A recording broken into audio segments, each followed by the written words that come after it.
Toni Kroos Real মাদ্রিদের sniper আর বাভারিয়ানদের আফসোসের কারণ।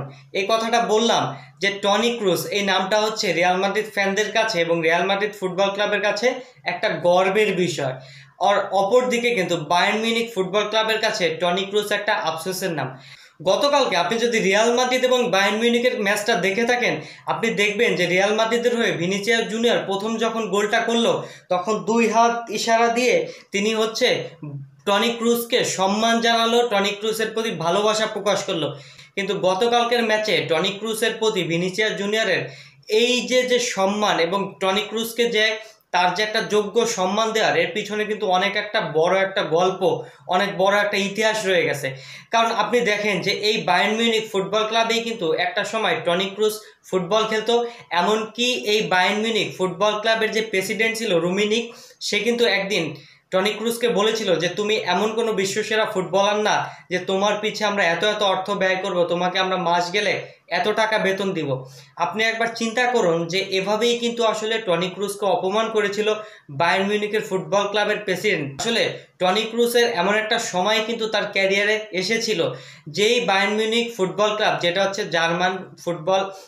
জার্মান ফুটবলের ক্লাব ইতিহাসে সবচেয়ে সেরা একটা ফুটবল ক্লাব। আর এই বায়ার্ন মিউনিখ ফুটবল ক্লাবেই কিন্তু আপনার টনি ক্রুজের বেড়ে ওঠা। সেই একটা ফুটবল ক্লাব থেকে টনি ক্রুজ এরকম একটা বার্তা পেয়েছিল। এরপরেই টনি ক্রুজ চলে আসলেন রিয়াল মাদ্রিদে। আর এরপরের গল্পটা পুরো গোটা ফুটবল বিশ্ব জানে, পুরো গোটা ফুটবল বিশ্ব দেখেছে টনি ক্রুজকে। আসলে পৃথিবীতে অনেক ফুটবলার আসবে, অনেক মিডফিল্ডার আসবে, কিন্তু টনি ক্রুজ সম্পর্কে শুধু আমি না, যারা বার্সেলোনা ফ্যান, যারা ম্যানচেস্টার সিটি ফ্যান, যারা রিয়াল মাদ্রিদের হেটার্স, কোনোদিনও যারা রিয়াল মাদ্রিদকে সাপোর্ট করে নাই কিন্তু ব্যক্তিগত জায়গা থেকে টনি ক্রুজকে কেউ হেট করে এরকম কোনো ফুটবল ফ্যান আমার মনে হয় গোটা পৃথিবীতে পাওয়া যাবে না। এই টনি ক্রুজ এই মানুষটা রিয়াল মাদ্রিদে আসার পরে তার ক্যারিয়ারের এমন কোনো কিছু নাই যে এই মানুষটা জেতে নাই।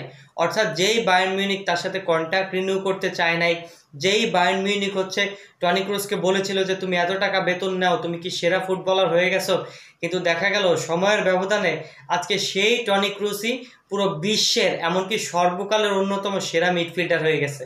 এরপরে সময় আসে সময় যায়, কিন্তু এই alliance অ্যারেনাতে Toni Kroos Bayern Munich ছাড়ার পরে যে কয়বারই এসেছে রিয়াল মাদ্রিদের এই সফেদ জার্সিতে, টনি ক্রুজকে কখনো ব্যর্থ হাতে শূন্য হাতে ফিরে যেতে হয় নাই।